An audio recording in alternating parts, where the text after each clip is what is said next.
Bien, bonsoir et bienvenue à notre deuxième partie de notre message, notre séminaire, dis-je, missionnaire médical. Bien-aimés, avant d'ouvrir la parole de Dieu, bien que c'est un séminaire, nous allons prier et inviter la présence de Dieu parmi nous. Donc, je vous invite à courber la tête et à fermer les yeux pour une courte prière. Éternel, notre Dieu, notre Père, nous voulons te remercier pour ton grand amour manifesté sans ration, sans mesure envers nous. Nous voici, Seigneur, envoie-nous. Mais avant de nous envoyer, qualifie-nous pour cette œuvre, car nous te le demandons au nom de Jésus, à lui soit l'honneur, la puissance et la gloire au siècle des siècles. Amen. Bien-aimés, la semaine passée, nous nous sommes laissés sur cette dernière image, bien-aimés. Donc, c'est juste question de revision. Nous sommes laissés sur cette image et nous avons vu en haut, à l'extrême gauche, une petite fille qui a grandi avec des coups au visage par ses parents. Nous avons vu dans l'image du centre un petit enfant qui demande d'arrêter, qui dit « Stop, arrêtez, je ne suis plus capable d'entendre parce que tout ce qu'il entend, ce sont des choses négatives telles que tu ne feras jamais rien de bon. Regarde-toi, tu es comme ton père, tu es pire que ton père. » À l'extrême droite, nous avons vu ce petit garçon introverti, donc qui va grandir dans le monde adulte comme étant introverti, incapable de s'affirmer, ce qui peut faire de lui l'un des plus grands manipulateurs au monde. Nous avons vu dans l'image en bas le petit garçon qui s'amuse avec son père, donc un père qui était présent pour l'enfant. Bien aimé, moi, par exemple, je n'ai pas eu de père présent pour moi. Et souvent, lorsque j'allais dans les parcs, dans les activités, j'avais personne pour m'encourager. Bien que ma mère m'avait inscrit dans les activités, j'avais personne pour m'encourager. Et je voyais tous les autres enfants avec leur papa. Et moi, il m'en manquait un. Et souvent, comme on dit, le père absent, fils manqué. Père manquant, fils manqué. Et regardez l'image du centre. Nous avons ici dans l'image du centre une jolie dame grassette. Très jolie et grassette. Et savez-vous que ce qui était écrit dans le journal de Québec dans laquelle j'ai sorti cette photo? C'était marqué de Mobide, de grassette Mobide à marathonienne. Bien aimé, cette dame, elle a accompli quelque chose probablement de bon dans sa vie pour que ça soit marqué de obèse morbide à marathonienne. Et puis la dernière image, une image qui est vraiment triste et qui laisse parler, qui fait parler aussi. Donc c'est une femme enchaînée, menottée par des meutes de police. Nous avons vu dernièrement, ces derniers temps, plusieurs cas où est-ce que des parents ont pris la vie de leurs enfants. Que ce soit la mère, le père, ou est-ce qu'il y avait des gens qui ne devaient pas être je ne pourrais pas dire ça, mais laissez-moi reformuler ma phrase. Il y a des gens qui ont mis la vie de leur famille, de leurs enfants en péril. Pourquoi? Souvent, bien aimés, avec l'image que nous venons de voir, souvent nous voyons ce que les gens font de mal, souvent nous sommes prêts à les condamner. Mais nous n'avons aucune idée de ce qu'ils ont passé, ce qu'ils ont vécu. Chaque personne que vous rencontrez, bien-aimés, a une histoire derrière elle dont vous ne savez rien. Chaque personne a une tristesse, une douleur, une blessure, une cicatrice dont vous ne savez rien. Apprenez à être gentil avec tous et chacune des personnes que vous rencontrez, bien-aimés. Chaque personne que vous rencontrez a ses propres squelettes dans le garde-robe dont vous ne savez rien. Apprenez à être gentil avec cette personne. Pourquoi, bien-aimés? Parce que plusieurs vont dire, mais nous avons le gouvernement, nous avons des taxes.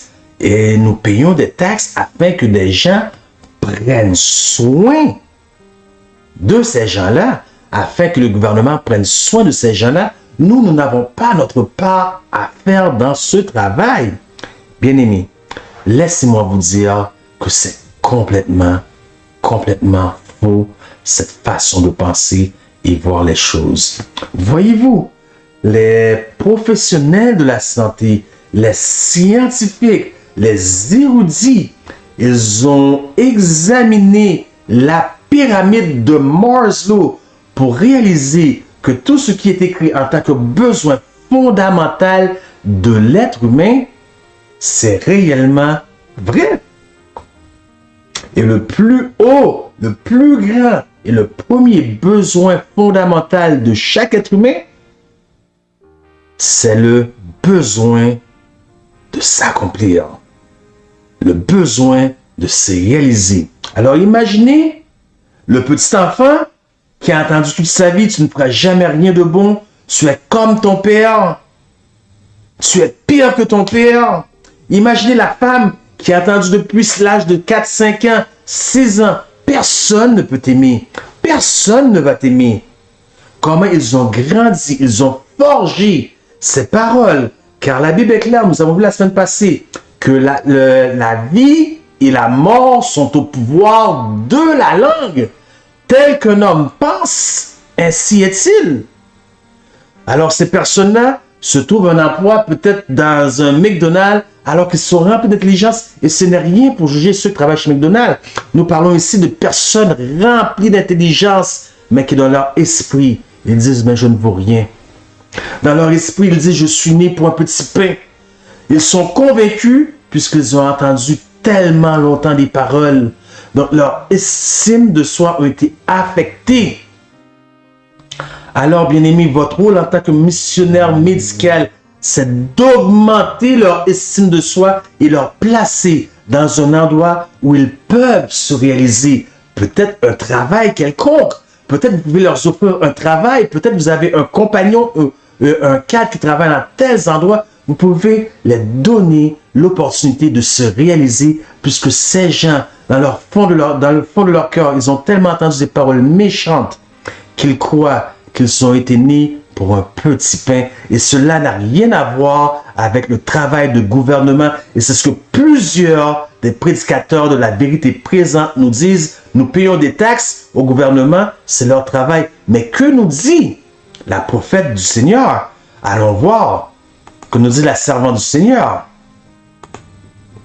Find out what the poor and suffering are in need of. Découvrez ce que les pauvres et les personnes souffrant ont besoin d'eux.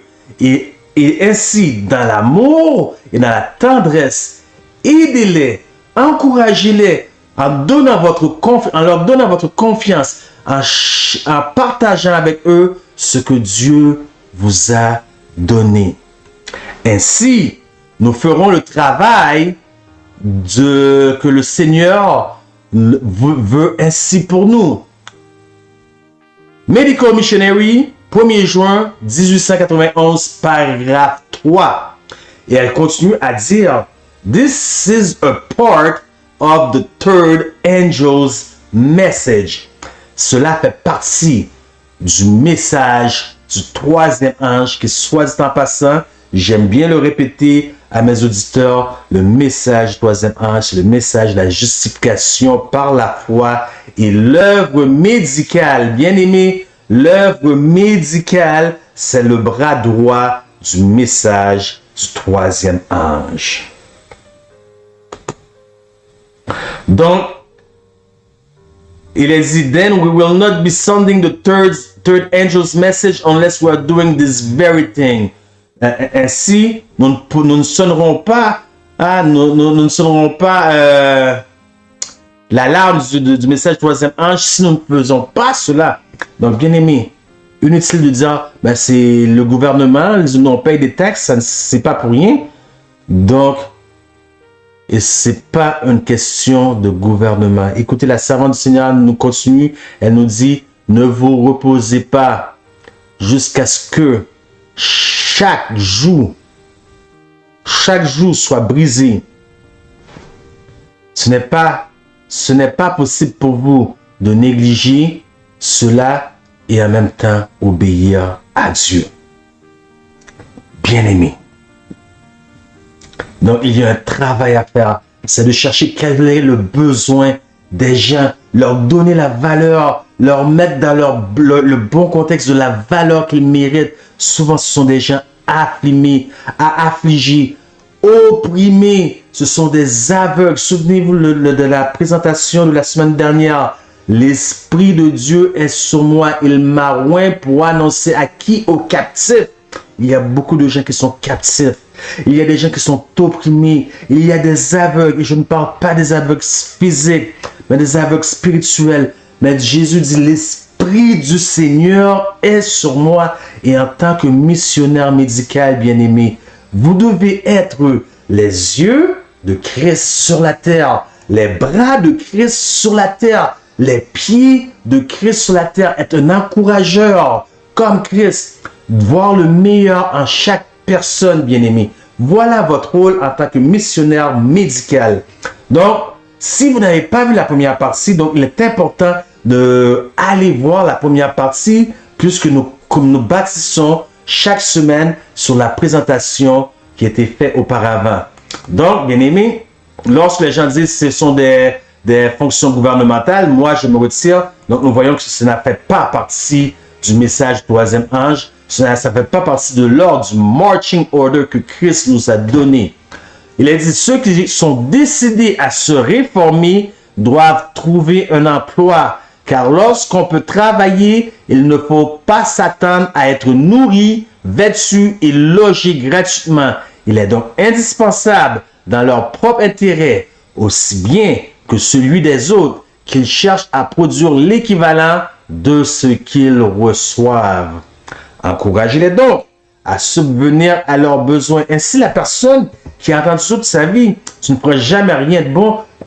Ce sont des petites choses qu'il va accomplir dans sa vie au travers de notre travail qui va lui donner de la valeur, bien-aimé. Donc,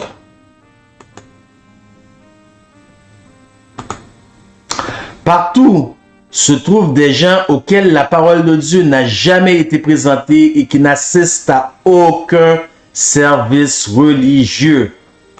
Donc, bien aimé, en tant que missionnaire médical, cette citation est vraiment claire, puisque il a dit dans la citation, partout il y a des gens qui n'assistent à aucun service religieux, donc qui n'ont jamais eu la parole de Dieu. En d'autres mots, vous devez être pour chacun, pour chaque personne, une Bible ouverte en soi que les gens peuvent lire au travers de vous.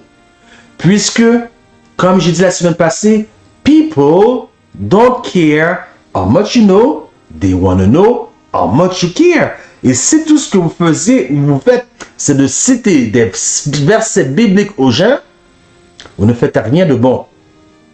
Les gens ne sauraient quoi faire de votre Jésus. Mais si les gens voient en vous une Bible ouverte par votre conduite, par votre justice, par votre comportement, mais par l'amour que vous leur manifestez au niveau de prendre soin de leur santé, là, vous allez avoir plus de crédibilité. Continuons la lecture du texte. Partout se trouvent les gens auxquels la parole de Dieu n'a jamais été présentée et qui n'assistent à aucun service religieux. Pour que l'évangile leur parvienne, il faut aller les trouver où? Chez eux. Donc, le missionnaire médical se déplace 2 par 2 pour aller rendre visite aux gens.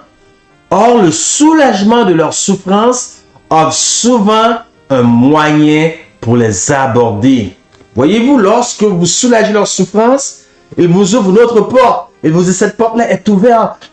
Pas prêchez-moi l'évangile. Mais si vous arrivez juste avec votre Bible et donnez des coups de Bible sur la tête des gens, vous perdez. Et il y a un travail spécifique là-dedans pour les infirmières. Écoutez ce que nous dit pour les infirmières.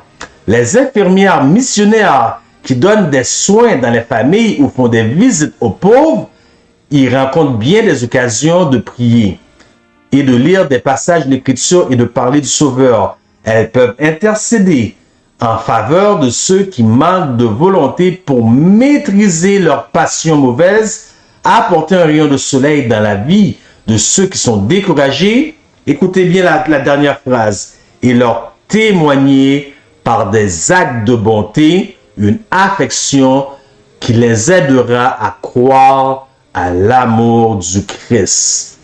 Bien-aimés, je répète pour vous, alors témoignez par des actes de beauté une affection qui les aidera à croire à l'amour du Christ.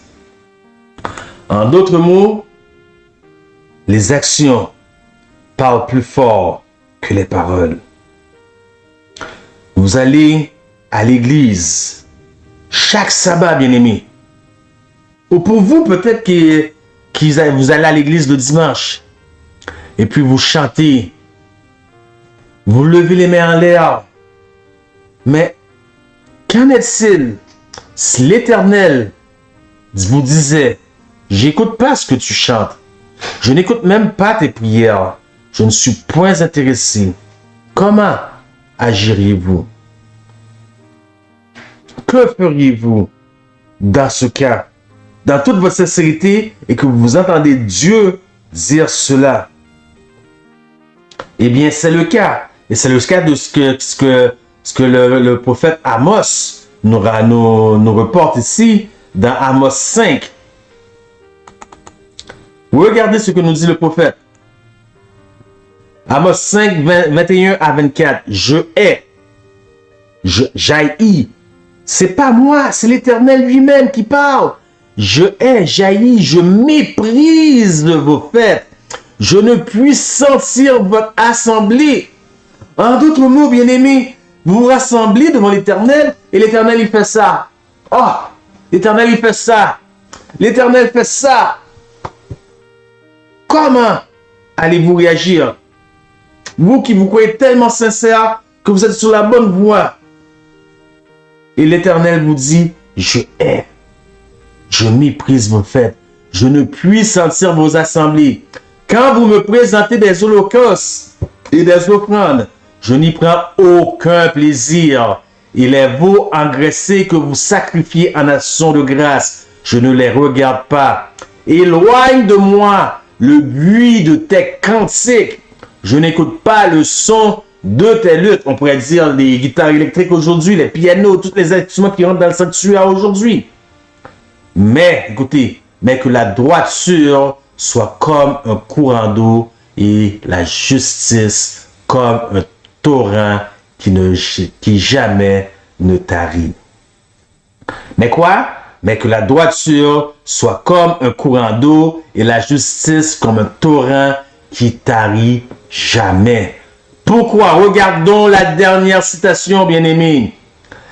Et leur témoigner, on parle des infirmières, et leur témoigner par des actes de bonté, une affection qui les aidera à croire à l'amour du Christ. En d'autres mots, le christianisme, c'est quelque chose de réel.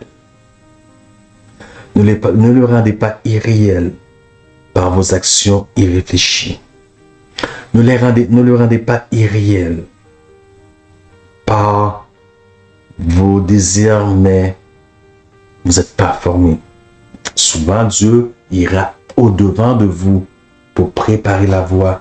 Parce que Dieu connaît le cœur de chacun de nous. Dieu sait qui est sincère, qui n'est pas sincère. Dieu voit, alors son Esprit Saint nous imprègne et nous couvre. Mais ce n'est pas une raison. Souvent, plusieurs personnes veulent faire du bien, mais ne sont pas formées pour l'œuvre. Voilà pourquoi le but de ce séminaire, afin de former des missionnaires médicaux, des missionnaires médicaux pour l'œuvre du message du troisième âge. Donc, nous avons vu que Dieu ne regarde pas, mais il veut que la justice ne tarisse jamais dans notre cœur. Et comme nous avons vu dans la dernière citation, de témoigner par des actes concrets, la douceur et l'amour de Christ, en parlant des infirmières. Voilà ce que les gens ont besoin de voir. Encore une fois, les gens veulent voir des gens qui sont convertis par le message qu'ils prêchent. Les gens veulent voir des gens qui se soucient d'eux. Comme le jargon le dit en anglais, je le répète pour la 3e ou la 4e fois depuis que nous avons commencé le séminaire. People don't care how much you know. They want to know how much you care. Regardez ce que nous disent des missionnaires médicaux. Regardez bien ce que nous disent les missionnaires médicaux ici. It is not the abundance of your meeting that God accepts.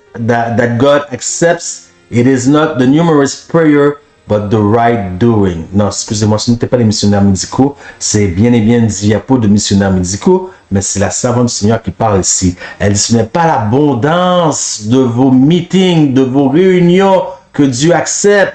Ce n'est pas l'abondance de toutes vos prières, mais c'est votre justice. Maintenant, bien-aimés, vous devez comprendre que le prophète Isaïe nous dit que toute votre justice n'est qu'un vêtement souillé. Mais quelle justice parle-t-il ici? Parle-t-il ici de la justice, de notre propre justice qui est un vêtement souillé? Non, righteousness by faith. La justification par la foi. Le message du troisième âge, c'est-à-dire Christ vivant, faisant sa vie à l'intérieur de nous. De sorte que la vie que nous vivons maintenant, ce n'est plus nous qui la vit, mais c'est Christ qui vit la sienne, sa vie dans nous, tout comme Paul a dit.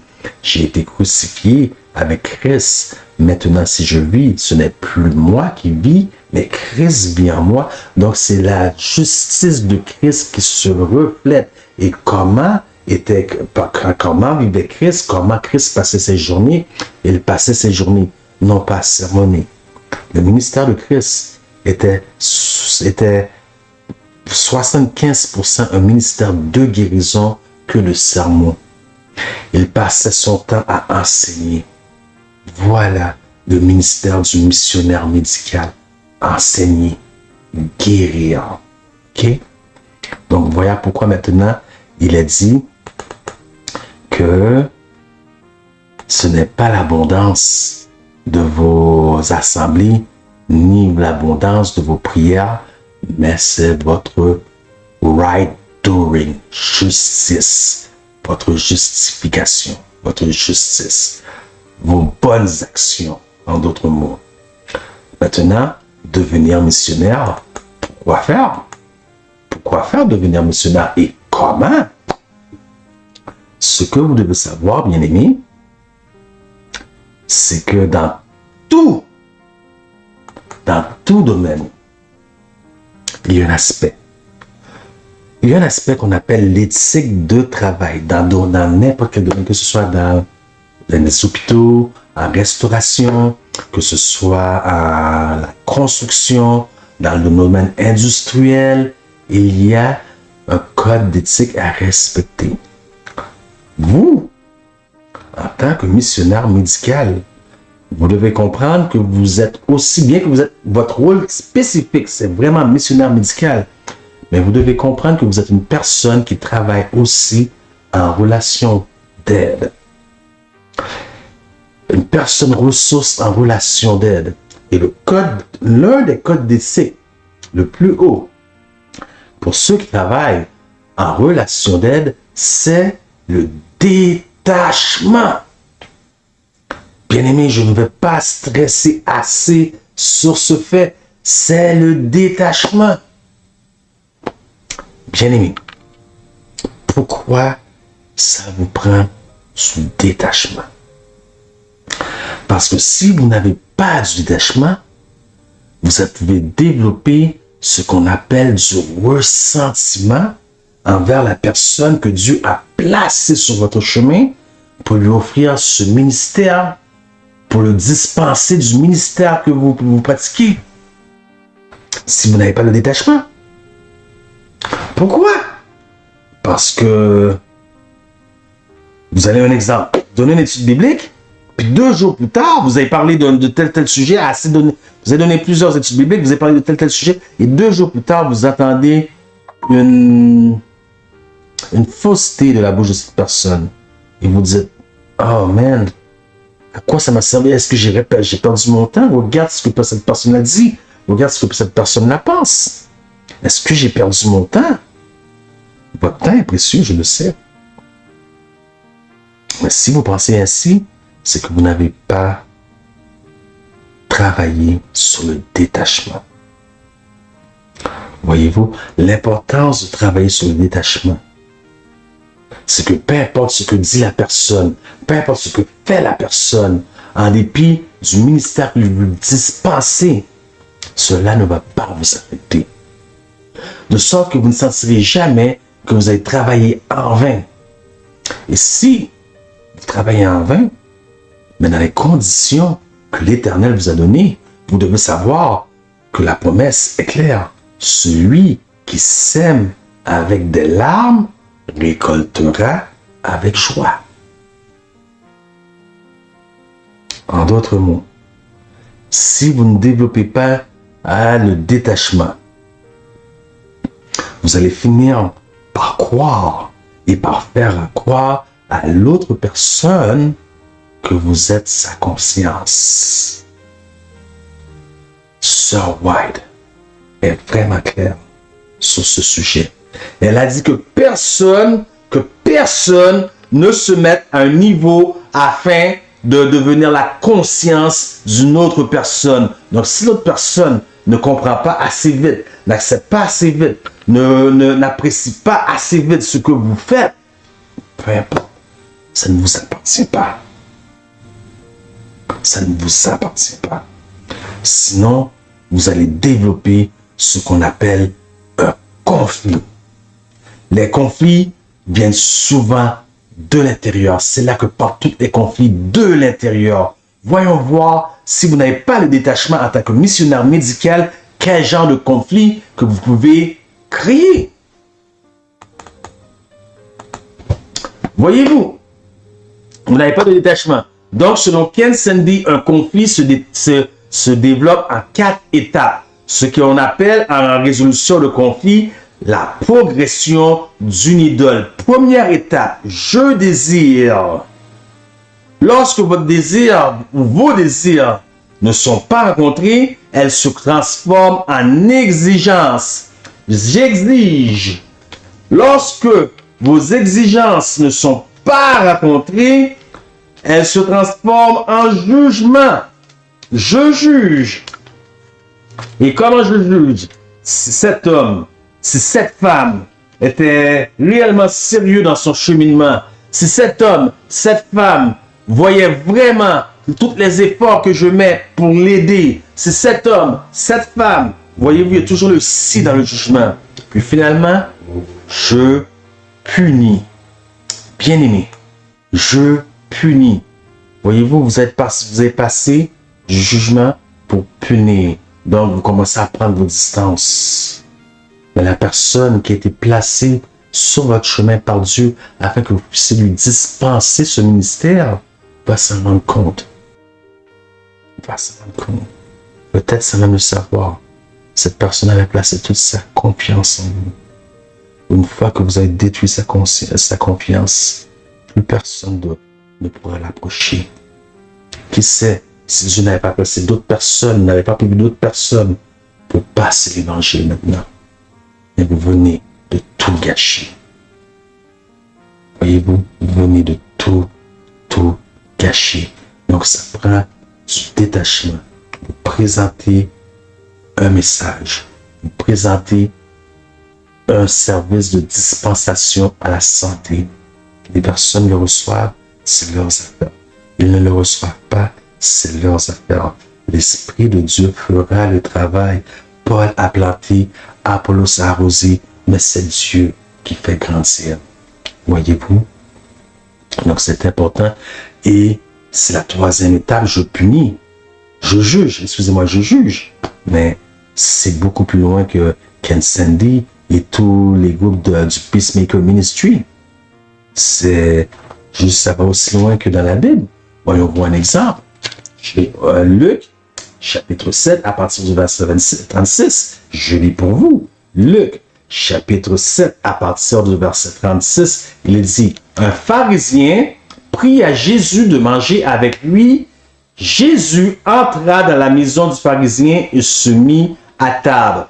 Et voici, une femme pécheresse qui se trouvait dans la ville, ayant su qu'il était à table dans la maison du pharisien, apporta un vase d'albâtre plein de parfums. Et il prit, et se tint derrière, aux pieds de Jésus, elle pleurait. Et bientôt, elle les mouilla de ses larmes, puis les essuya avec ses cheveux. Les baisa et les oint et les oignit de parfum. Je continue, parce que je veux que vous voyez vraiment que vous voyez ce que je veux dire. Le pharisien qui l'avait invité, écoutez bien, c'est là que ça semble intéressant. Le pharisien qui l'avait invité, voyant cela, dit à lui-même, si cet homme était prophète, il connaîtrait qui et de quelle espèce est la femme qui le touche. Il connaîtrait que c'est une pécheresse. Voyez-vous le conflit? Je désire avoir la reconnaissance pour t'avoir invité sur mon toit. J'exige cette reconnaissance. Je juge. Si cet homme était réellement prophète, il saurait qui est cette femme qui la touche. Si, encore le jugement. Et c'est là que Jésus vient mettre fin à la progression de l'idole en donnant l'exemple après ça de deux personnes qui devaient de l'argent. Il dit, deux personnes devaient de l'argent. Un devait une somme et l'autre devait une autre somme. Évidemment, un devait une plus grande somme.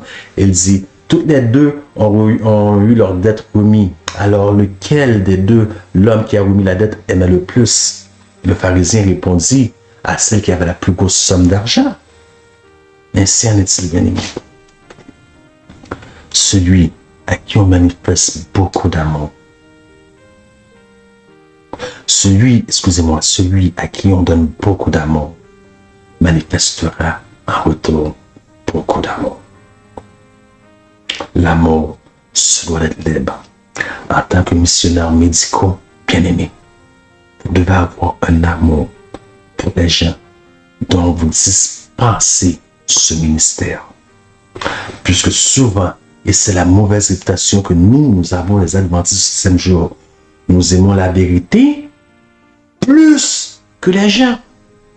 Et nous oublions que la vérité, ce n'est pas un statement, un discours.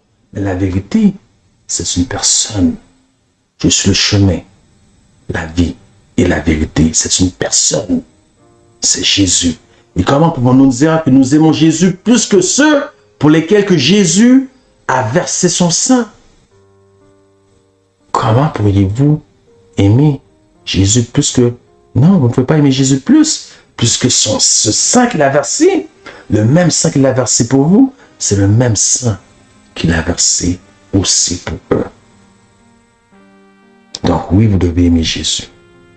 Et vous devez aussi aimer le ministère et le travail qu'il vous a donné de faire. Et en tant que missionnaire médical, votre premier travail, nous avons vu la semaine passée, pour ceux qui, encore une fois, qui n'ont pas vu la première partie, je vous invite à arrêter la vidéo et immédiatement aller à la première partie.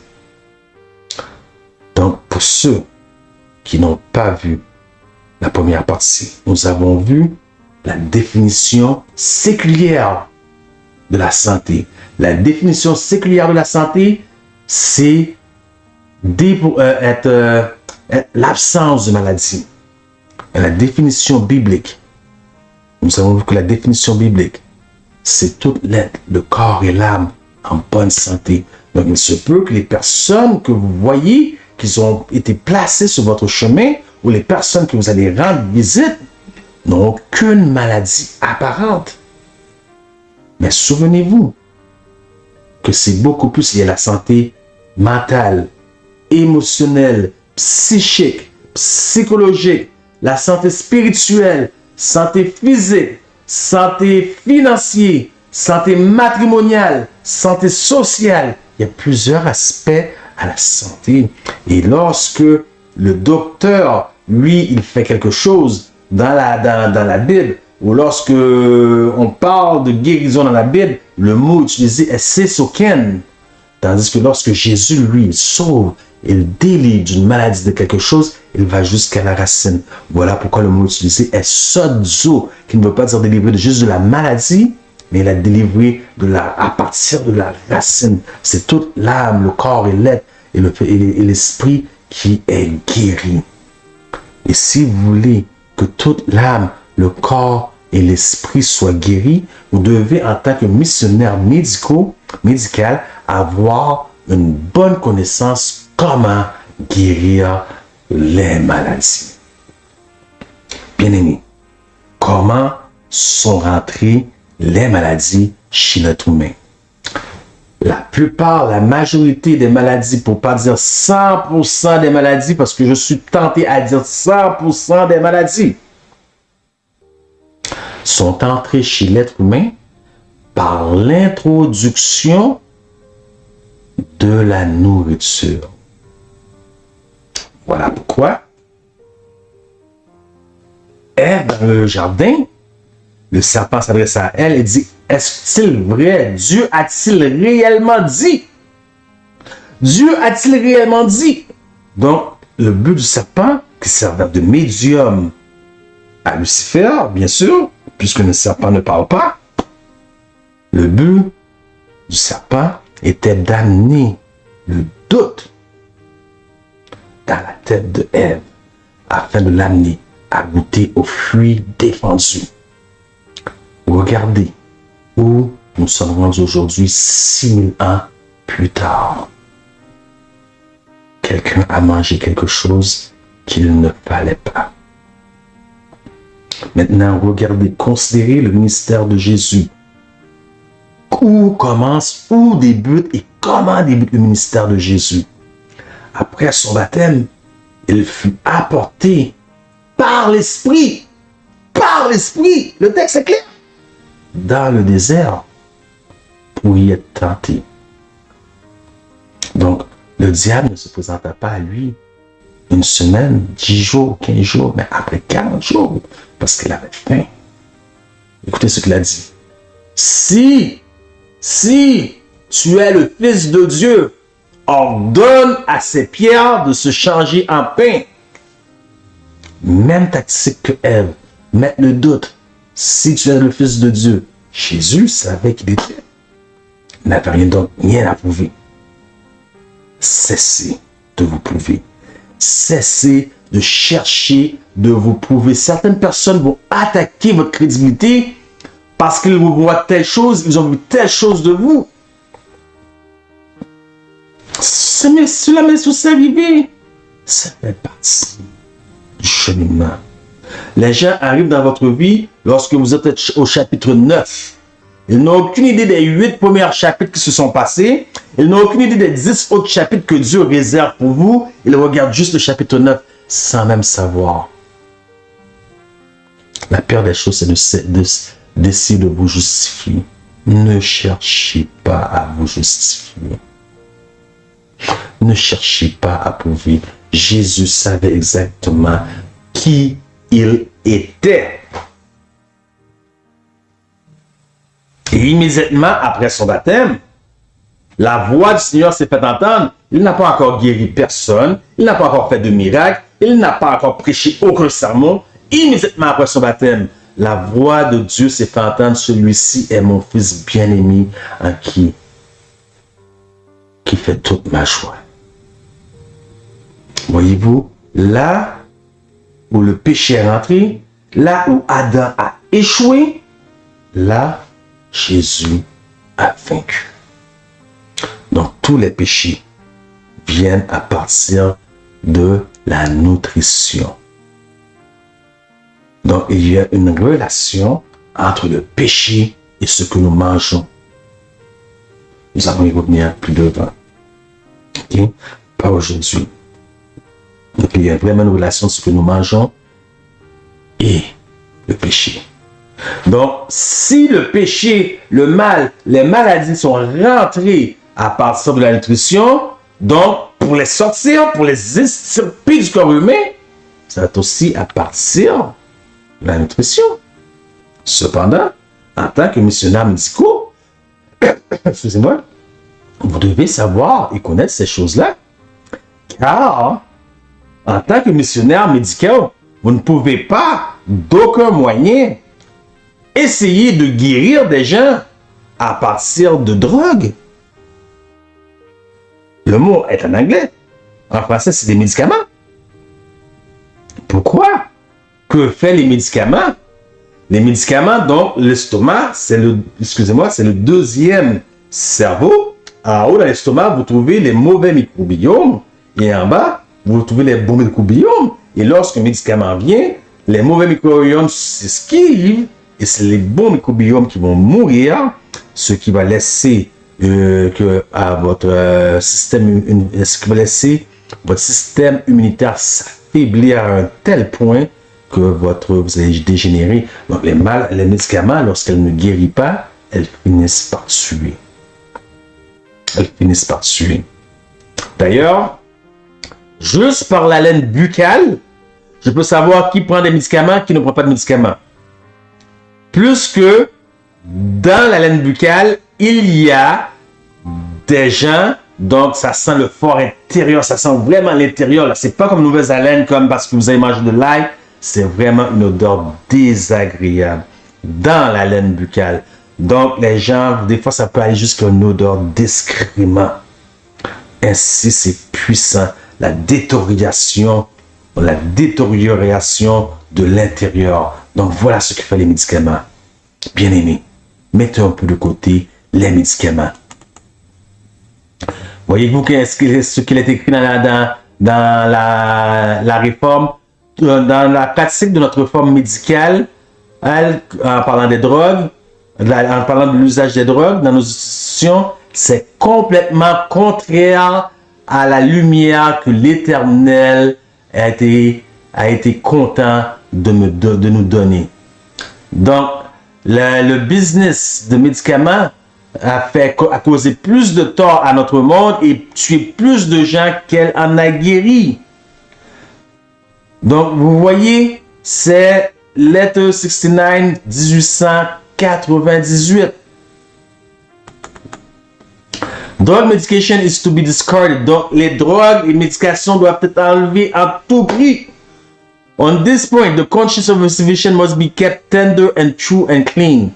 Sur ce point, la conscience du docteur doit être purifiée. Et mais hélas, bien-aimés, aujourd'hui, nous rencontrons beaucoup de docteurs qui connaissent plusieurs vérités, mais ils sont prêts à faire des tours de passe-passe d'élastique avec leur conscience. Pourquoi? Parce que s'ils vont autrement, on va les radier du collège des médecins. Et ils ont des familles. Ils ont des enfants à faire vivre. Et personne n'aimerait perdre son emploi. Et personne ne veut être radié en tant que docteur du collège des médecins. Être vu comme un couac. Personne ne le veut. Elles savent la vérité. Il y a un gros business sur le point pharmaceutique. Une grosse gamique, une grosse conspiration sur le point de vue pharmaceutique. Laissez-moi vous donner un exemple parce que je sais que plusieurs qui regardent cette vidéo vont dire Lionel, c'est un conspirationniste. Il voit de la conspiration partout.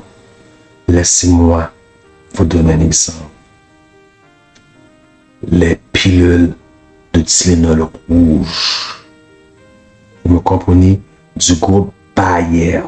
Bayer. B-A-Y-E-R. Bayer. Plus de millions de pilules de ces pilules-là étaient, comment je pourrais dire ça? Piquées, comment je pourrais bien dire? Quel est le mot que je pourrais bien utiliser? Étaient infectés du virus, du VIH. Vous m'entendez, bien aimé? Vous voyez que je n'ai pas le visage agréable. Infecté du virus du VIH. Par la grâce de Dieu, la chose s'est fait connaître. La chose s'est rendue publique. Plutôt que de les enlever du marché, ils ont pris toutes ces pilules-là, les ont transférées en Asie, dans un autre continent. Je pourrais en dire long. Je pourrais en dire long sur le domaine pharmaceutique, mais ce n'est pas mon but aujourd'hui. Pour ceux qui en désirent connaître un petit peu plus, je vous invite à aller voir sur le même canal M3A Santé Spiritualité la vidéo, tapez-le parce qu'elle va peut-être pas apparaître vu qu'elle est assez longue. Ça fait 2 ans en arrière. Vaincre toutes les maladies par pasteur Lionel Guillaume. OK?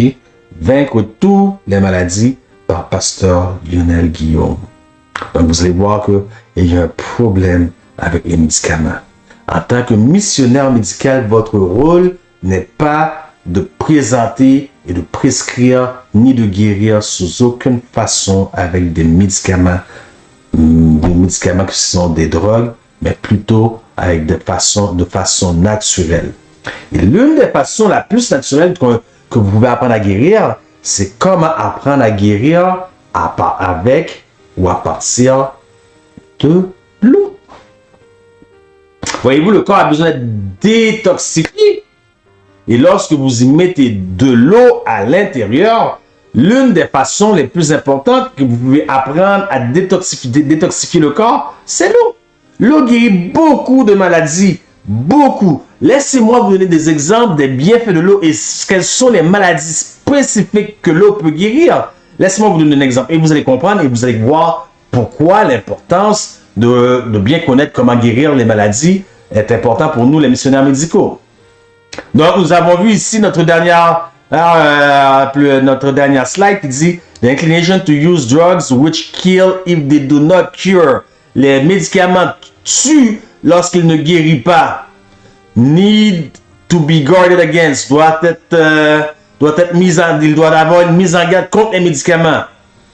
Matters have been laid open and before me in reference to the use of drugs. Donc, les faits me sont parvenus en parlant de la référence de l'usage des médicaments. Many have been treated with drugs. Beaucoup ont été traités avec des médicaments. And thus the result has been death. Et puis le résultat final a été la mort. Mais je ne veux pas continuer là-dessus. Donc on a assez dit sur les médicaments. Mon point c'est vraiment l'eau. Comment détoxifier le corps et comment purifier le corps et en quoi l'eau peut nettoyer et guérir. Quelle sorte de maladie l'eau peut nettoyer et guérir. Voyons voir. Donc, bien aimé, le matin, vous vous levez, au lieu de prendre un café, bien aimé, au lieu de prendre un café, au lieu d'aller chez Tim Hortons, prendre votre café du matin, restez à la maison, la Bible en main, asseyez-vous à la table pour méditer la parole de Dieu en prenant 3 à 4 tasses d'eau chaude le matin. Ici, vous voyez dans la photo, moi j'aime ça comme ça. La photo, il y a un citron dedans. Moi, j'aime bien l'eau un petit peu citronnée.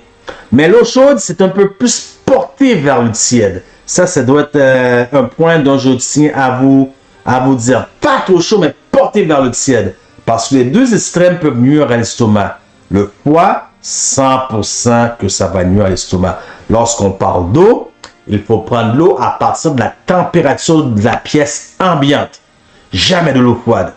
Et la boisson trop chaude peut nuire aussi. Donc, voilà pourquoi votre eau doit être chaude, mais partiellement vers le tiède. Vous en buvez 3 à 4 tasses le matin. OK? Donc, ça peut sembler difficile. Mais avec le temps, votre système va s'habituer à en prendre 3 à 4 tasses le matin. Puis, immédiatement après avoir bu vos 3 à 4 tasses le matin, vous ne mettez rien dans votre estomac pour un minimum de 45 minutes. Très important. Très important. Pour un minimum de 45 minutes. Les bienfaits, c'est que ça guérit les migraines, les problèmes menstruels féminins, incluant des problèmes de l'utérus, la grippe, la hausse et basse pression artérielle, l'épilepsie, l'asthme, l'estomac, problèmes d'appétit, les problèmes aux yeux, problèmes aux oreilles, problèmes à la gorge et beaucoup d'autres choses. La liste est longue, bien aimé. OK?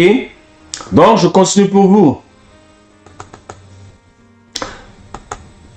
Donc, combien de temps que ça fait son travail?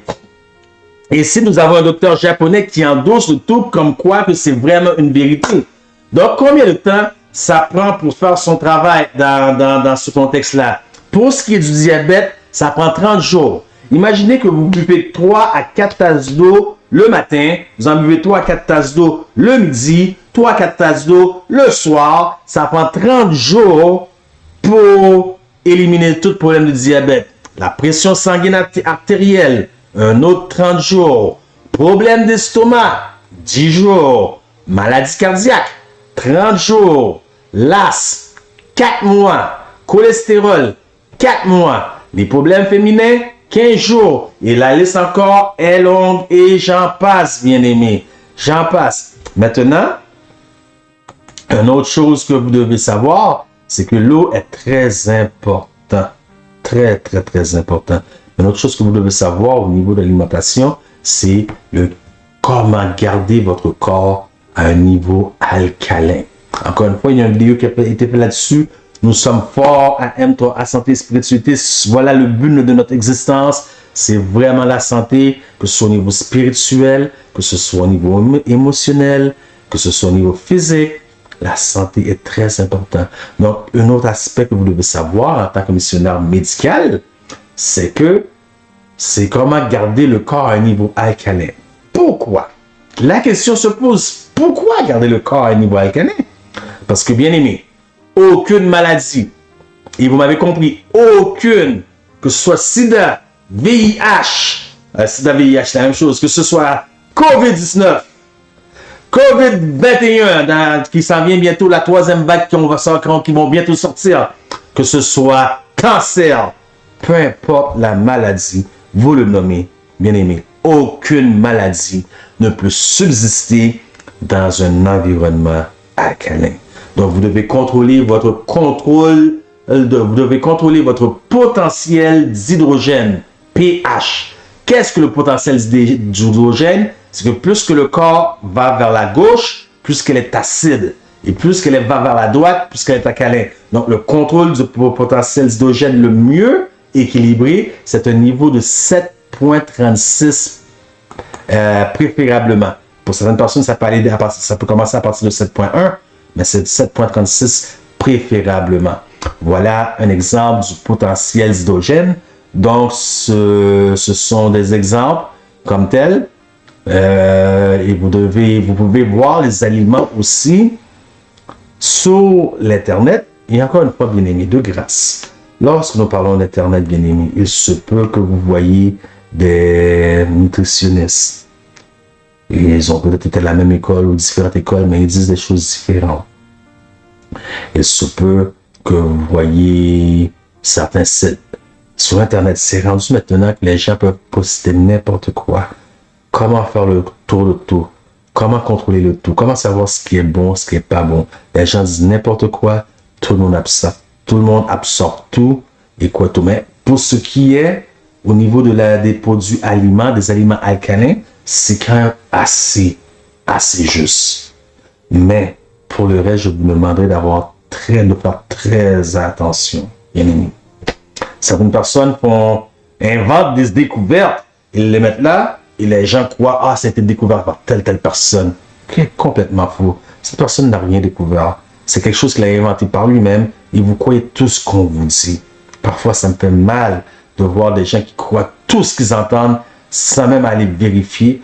Ça ne me dérange pas vraiment. Ce qui me dérange, c'est que nous vivons en 2020, où la technologie est tellement avancée que parfois j'ai un petit peu de difficulté, intolérance, dirais-je, à l'ignorance.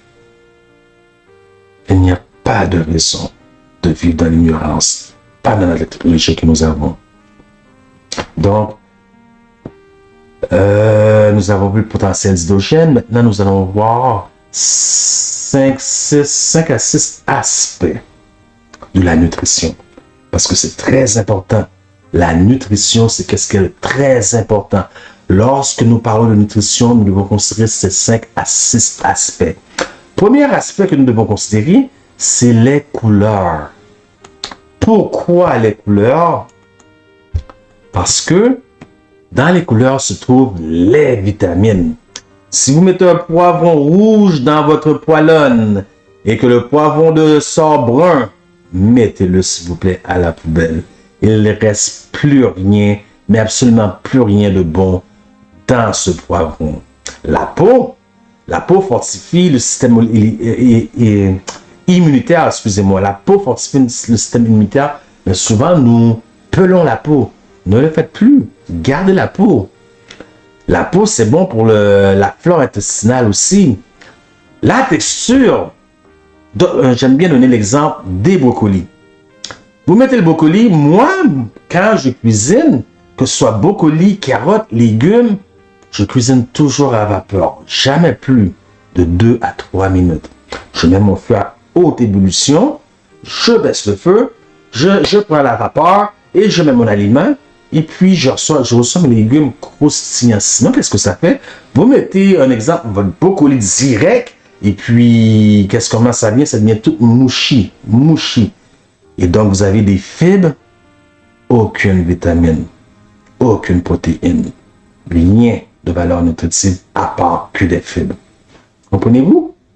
Donc, c'est le danger qu'on trouve lorsqu'on ne sait pas cuisiner très bien, lorsqu'on ne cuisine pas adéquatement.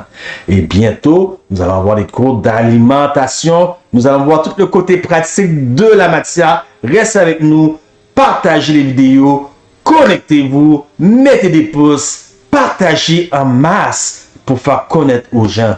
OK? Donc, les sels minéraux. Qu'est-ce qu'il y a avec les sels minéraux? C'est que le problème avec les sels minéraux, c'est que beaucoup de gens ne savent pas comment cuisiner. Donc, ils détruisent qu'est-ce qu'il y a comme sels minéraux dans l'aliment. Et puis, pour remplacer le tout, ils vont taxer l'estomac par des condiments qui sont génétiquement modifiés, non seulement ça, qui sont cancérigènes, qu'ils achètent dans les magasins des épiceries mainstream, je pourrais dire. Donc, ils se taxent l'estomac à un tel point que la façon d'avoir du goût dans leurs aliments, c'est vraiment les condiments. Puis, vous avez les oléagineux. Une question qui m'est souvent posée, qu'est-ce que c'est que des oléagineux? Des oléagineux, ce sont simplement tous les aliments qu'on peut utiliser pour extraire l'huile à fin de base alimentaire. Nous parlons entre autres du soya. Nous parlons entre autres des noix, des arachides. Dans les arachides, nous pouvons avoir de l'huile, du beurre de pinot. Donc, ce sont tous ce qu'on appelle des oléagineux. Et puis, nous avons des aliacés. Donc, tout ce qui est ail, ciboulette, oignon. Maintenant, un des grands problèmes que nous rencontrons aussi se trouve au niveau de la mastication. Donc, bien aimé, nous vivons dans une société rapide. Une société où on manque de temps. Parfois, sur leur dîner, nous avons 30 minutes pour manger et pour faire tout notre ouvrage. Donc, il faut manger rapidement, mais le corps a besoin des nutriments de ce que nous mangeons. Mais si nous ne mastiquons pas assez bien, premièrement, qu'est-ce que ça fait? Ça fait des ballonnements dans l'estomac. Ça va causer des gaz aussi. Et si vous avez des cadavres, des carcasses mortes dans votre assiette, les gaz que vous allez échapper, ça ne sera pas plaisant pour les autres qui vont prendre l'odeur. Ça, c'est vraiment dégoûtant. Okay? Sur la place publique, c'est dégoûtant. Donc, la mastication, c'est important. La mastication, c'est ce qui assure que l'aliment, tous les nutriments qu'il y a dans l'aliment rentrent dans votre système, dans vos cellules sanguines. Et la mastication, chaque aliment doit être mastiqué 35 à 55 fois dans votre bouche. Donc, 35 à 55 fois dans votre bouche.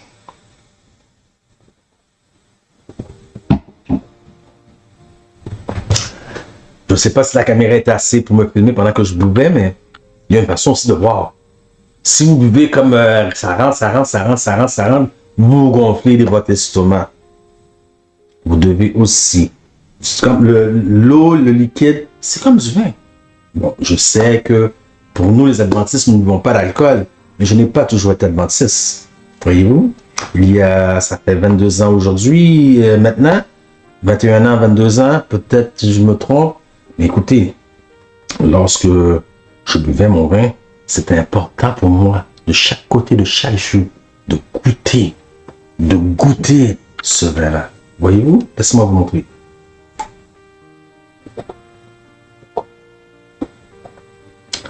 debout, c'est comme ça qu'on boit. Mais si vous buvez comme ça vite, c'est pas bon pour la santé.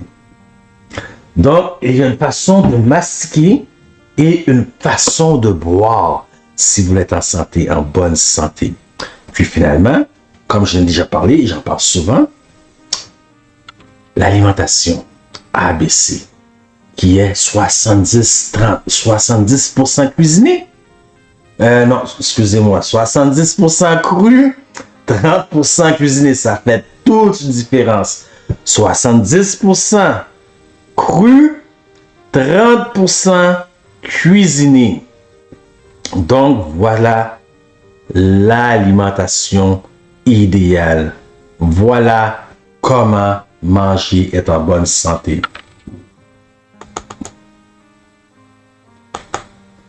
Maintenant, bien-aimés, il faut apprendre à calculer le nombre de glucides dans votre assiette.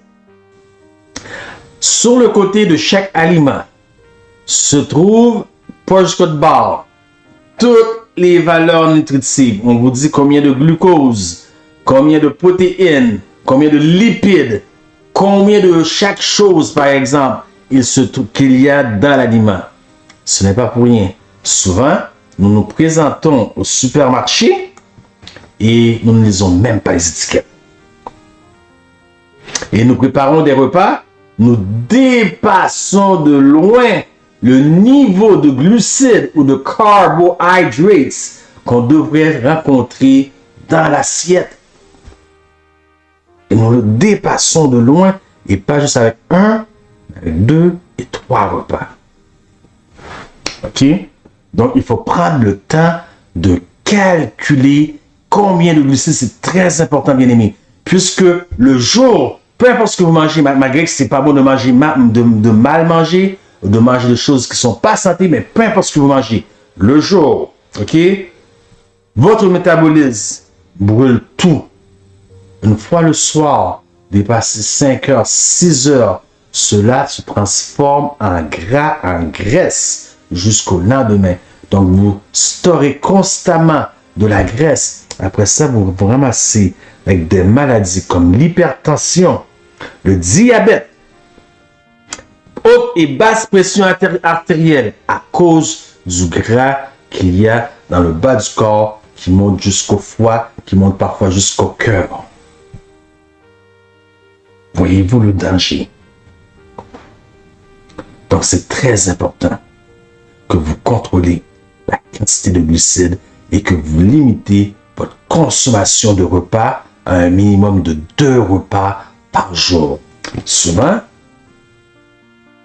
le deuxième repas devrait être pris 6 heures après le premier. Donc, le premier suggéré, 8h30, 9h le matin. Donc, le deuxième, 3 heures. Donc, vous avez 6 heures, vous vous couchez vers 9 heures. Vous êtes correct, vous vous couchez à 9 heures. Et vous dormez toute la nuit jusqu'à 5 heures du matin le lendemain. OK? 6 heures le lendemain. Vous faites qu'est-ce que vous vaquez à vos occupations lorsque vous vous réveillez. Maintenant, vous venez de jeûner. C'est un jeûne. Vous venez de jeûner pendant 8, 10, 9, 12 heures. Maintenant, le matin, il faut comprenez bien, déjeuner. C'est un jeu de mots, je le sais. Déjeuner. Donc, voilà pourquoi le plus gros repas de la journée, c'est le matin. Mais qu'est-ce qu'on retrouve dans l'assiette de tous les Québécois, les Nord-Américains? Qu'est-ce qu'on trouve? 2 tranches de pain, beurre de peanut, confiture, un verre de lait ou un verre de jus. Voilà. Ou des céréales, cornflakes, un verre de lait, et puis voilà le déjeuner des Québécois ou des gens nord-américains, Amérique du Sud. Voilà le déjeuner de plusieurs. Bien aimé, c'est pas un déjeuner. Ça, c'est pas un déjeuner. Vous devez manger comme un riche, manger comme un riche, comme un roi, et dîner comme un prince. Et si vous devez, votre santé vous oblige à avoir un 3e souper comme un indigent. Donc, c'est ainsi, il faut calculer le nombre de glucides pour maintenir votre poids et capitaliser votre santé entre 15 et 120 grammes par jour.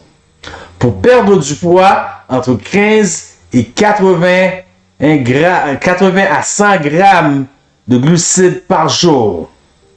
Dans le cadre d'un régime cétogène, entre 15 et 25 grammes par jour. Si vous allez au-delà, avec la quantité de gras ajoutée à ce type de régime, vous risquez de maintenir votre poids ou d'en prendre. Donc, c'est sain. Bien aimé, on parle de 2 repas par jour, on parle de contrôler ce qu'on mange si on veut être en bonne santé. Et ce sont des choses que les missionnaires médicaux, vous devez savoir comment enseigner aux gens, comment manger, quoi manger. Vous devez savoir ces choses-là. Maintenant, lorsque nous parlons de nutrition, bien aimé, vous devez apprendre que nous devons retourner à la nutrition primitive. Donc, le Seigneur, dans sa bonté, dans sa préscience et dans sa connaissance, nous a donné une nutrition qui est basée à partir de fruits, de légumes et de graines. Donc, c'était la nourriture que Israël avait. Et puis, ils ont mangé de la nourriture qui venait des anges même, qui venait du ciel. Voilà la nourriture que l'Israël avait. Mais il n'avait pas pour nourriture la viande, les carcasses mortes, les cadavres dans leurs assiettes. Certainement, c'est arrivé plus tard. Dieu a permis, après le déluge, vu que la terre était inondée d'eau, Dieu a permis que nous mangeons de la viande. Mais remarquez la différence d'âge. C'est à partir de 900 quelques années jusqu'à 120 ans. C'est fait une grande différence d'âge qui a baissé à partir du moment où Dieu a permis que la viande rentre dans le menu. Donc, ici, nous voyons que 2 repas par jour, comme j'ai dit avant, devraient être suggérés. Laissez-moi lire pour vous la citation. It is quite a common custom with people of the world to eat 3 times a day. C'est une coutume avec les gens de ce monde de manger 3 repas par jour. Besides eating at irregular intervals between meals. En plus de manger à des heures irrégulières d'intervalle entre les repas. And the last meal is generally the most hearty and is often taken just before retiring. Et le dernier repas est souvent celui le plus pesant et c'est souvent pris avant, très brefement avant, lors de se retirer du coucher. Donc, elle dit, this is reversing the natural order. Ça renverse l'ordre naturel des choses. The hearty meal should never be taken so late in the day. Un repas concentré ne devrait jamais être pris aussi tard dans la journée. Should these persons change their practice and eat but 2 meals a day and nothing between meal, not even an apple, a nut, or any kind of fruit, the result would be seen in a good appetite and greatly improved health. Si rien n'avait été pris entre les repas et que l'on inversait ses habitudes, même pas une pomme, un noix, un fruit, le résultat serait tellement vu, le changement de la santé serait vraiment visible. Donc, c'est ce qu'on nous dit grosso modo. Ok, le vrai jeûne. Je vois plusieurs personnes qui font des jeûnes. Et puis, qu'est-ce que c'est qu'un jeûne, premièrement? Qu'est-ce que c'est qu'un jeûne? Vous trouvez la réponse dans Ésaïe 58. Vous trouvez une bonne réponse à ce que c'est qu'un jeûne.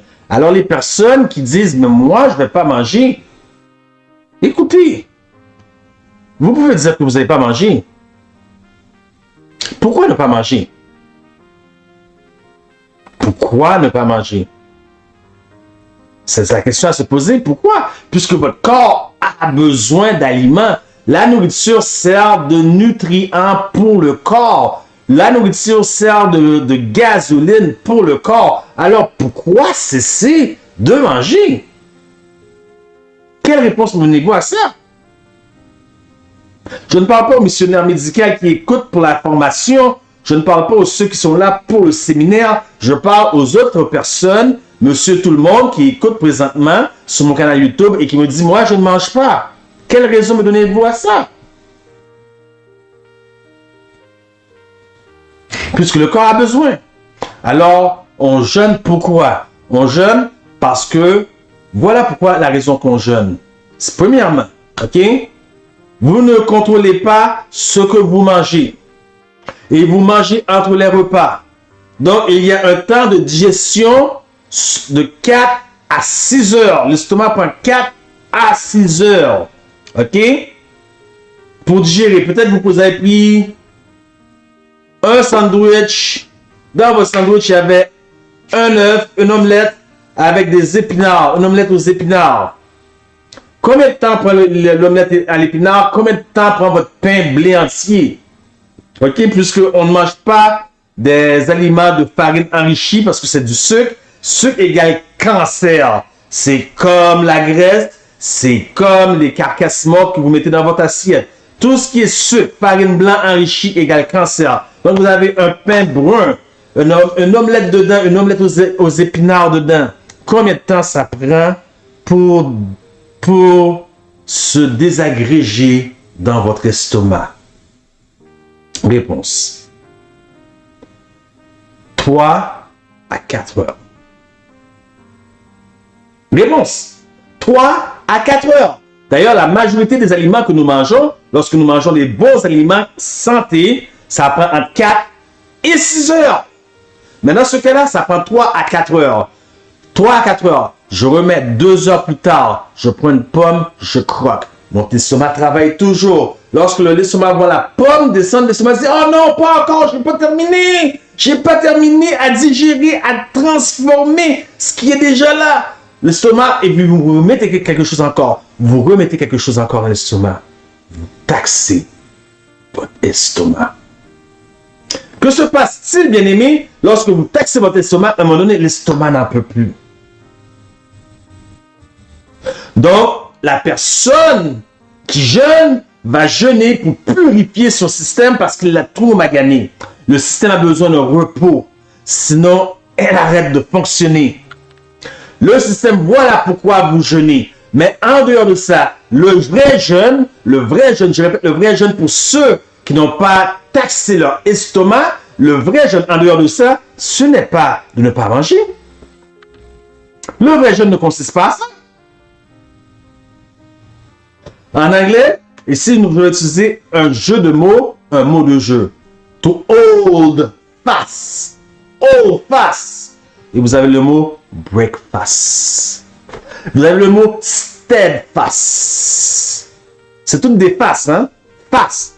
Et vous avez le mot fast comme tel qui signifie jeûne. To hold fast. Garder, garder, peu importe la circonstance, garder. Steadfast, être fidèle, être congruent, être congruent, ouais, je pourrais dire steadfast. Breakfast, déjeuner. Donc, on jeûne, pourquoi? On jeûne pour nettoyer notre système, permettre au système de revenir, de retrouver son état qu'il était avant. Voilà pour les gens du dehors qui mangent n'importe quand, n'importe comment, n'importe quoi. Mais pour nous, missionnaire médical qui est supposé être en bonne santé avant tout, avant d'aller prêcher aux autres, le vrai jeûne pour nous, ce n'est pas ça. Voyons voir ce que nous dit ici, the true fast. The true fasting we should be recommended to all is the abstinence of every stimulating kind of food. Voilà le vrai jeûne. Le vrai jeûne, c'est l'abstinence à toute nourriture stimulante. And the proper use of wholesome food, simple food. Et la bonne utilisation de la bonne nourriture que Dieu nous a pourvu en abondance. Men need to think less about what they shall eat and drink of temporal food and much more in regard to the food from heaven. Les hommes ont besoin de se concentrer moins, de considérer moins ce qu'ils vont boire et ce qu'ils vont manger et se concentrer plus sur la nourriture qui vient du ciel, qui leur donnera du ton, le ton et la vitalité dans toute leur expérience religieuse. Ainsi qu'il est écrit en Ecclésiaste, heureux toi, pays dont le roi est de race illustre, dont les princes mangent au temps convenable. Pourquoi? Pourquoi? Je mets l'emphase là-dessus. Pourquoi? Pour soutenir leur force et non pour se livrer à la boisson. Bien-aimés, bientôt avec vous, nous allons voir les aspects pratiques. Comment cuisiner? Quels sont les aliments qui guérissent des maladies spécifiques? Comment utiliser des herbes? Puisque moi j'entends beaucoup de gens parler de, moi je suis dans le naturel, ils vont prendre une petite pilule, la petite pilule a 4 à 10 herbes dedans. Je me demande comment on fait 4 à 10 herbes, on va dire 10. Tout couper l'herbe là, et puis rentrer crush dans une petite pilule. S'il n'y a pas un processus chimique. Il y a plein de choses que nous allons voir. Restez avec nous. Nous allons voir comment faire du RCR. Il y a beaucoup de choses à venir. Comment guérir. Comment la loi du bon samaritain au Québec ou par rapport à la loi du bon samaritain mondialement. Quelles sont vos obligations? Il y a beaucoup de choses à venir. Restez avec nous. N'oubliez pas, mes chers missionnaires médicaux, que la Sœur White est claire. Bientôt, toutes les lignes de l'œuvre seront fermées. La seule ligne de l'œuvre qui sera ouverte, ce sera la ligne de du missionnaire médical. C'est la dernière ligne. Bientôt, bien-aimés. Nous avons vu qu'est-ce qui se passe en Chine. D'ailleurs, ils se font arrêter. Ils se font mettre en prison. D'ailleurs, les Chinois, ils ont écrit une autre Bible complètement différente. Et si vous prêchez quelque chose hors de cette Bible-là, vous êtes arrêtés. Nous avons vu ici que les Bibles aussi commencent à changer. Puisque maintenant ils ont le Queen, c'était King James. Bien que King James était homosexuel, mais c'est la traduction, c'est la plus conforme. Maintenant il y a le Queen James. Il y a Kanye West, qui a changé les 5 premiers livres de la Bible, les 5 premiers livres de Moïse. Et partout où est-ce qu'on trouve le mot Dieu, on trouve le mot Kanye. Donc bientôt, ici au Québec, on peut presque plus parler de religion. C'est banni dans les écoles. Les États-Unis, donc Trump avait débuté quelque chose de bien. Maintenant, Trump n'est plus président. Et ça, c'est une autre histoire. Hein? Il va y avoir une deuxième partie, peut-être au message fait, mais ce n'est pas le but là, que j'essaie de vous expliquer. Parce que bientôt, nous n'aurons plus la chance de présenter. D'ailleurs, les églises se ferment et puis les pasteurs, les dirigeants d'église écoutent le gouvernement qui leur dit comment enseigner, comment adorer. Puis après ça, ce sont ces mêmes pasteurs, ces mêmes membres d'église qui vous citent Somme 91, que 1000 tombent à ton côté, 10 000 à ta droite, tu ne seras point atteint. Oh, vraiment? Vraiment? C'est pour ça que vous avez fermé les églises? Ce sont eux-mêmes qui vous citent 2 Chroniques 7,14. Si mon peuple, sous lequel est invoqué mon nom, prie, s'humilie, se détourne. Oui, et vraiment? Ils citent ces textes-là, et puis ils ferment les églises. Voyez-vous, bien-aimés, c'est une honte parfois. Pour moi, un adventiste du 7e jour, lorsque je vois un pasteur comme MacArthur, John MacArthur, défier toute loi gouvernementale. Mais ce n'est pas le message du jour. Ce n'est pas le message du jour. Le message du jour, nous voulons rester dans le message du jour. Parce que bientôt, l'œuvre médicale sera le seul par lequel nous pourrons passer et continuer à œuvrer pour Christ. C'est la dernière ligne de l'œuvre. Et d'ailleurs, l'œuvre du missionnaire médical est tellement importante que c'est le bras droit du message du 3e ange. Bien-aimé, la force formation, le séminaire que vous suivez présentement avec moi. C'est bon. C'est bon que vous suivez ce séminaire. Vous êtes entraîné afin que vous soyez équipés pour toute œuvre bonne. Mais si, jusqu'à la semaine prochaine, vous ne restez pas à la maison, sur vos deux genoux, le matin, première chose en vous levant, peu importe ce que vous apprenez avec moi, il va toujours manquer un aspect. Mais si, en dehors de ce que vous apprenez avec moi, vous vous consacrez à l'œuvre, à l'Éternel lui-même, votre amour pour Dieu, vous contemplez quotidiennement 1 heure de la vie du Christ, spécialement les dernières scènes de sa mort. Bien-aimés, je vous garantis que ce séminaire que je donne non ne sera servi à 20, non, mais quelque chose va s'ajouter à ce séminaire. Ce sera la puissance du Saint-Esprit. Parce que la connaissance, ce que je fais, je donne de la connaissance. La connaissance enfle, mais c'est l'amour qui édifie.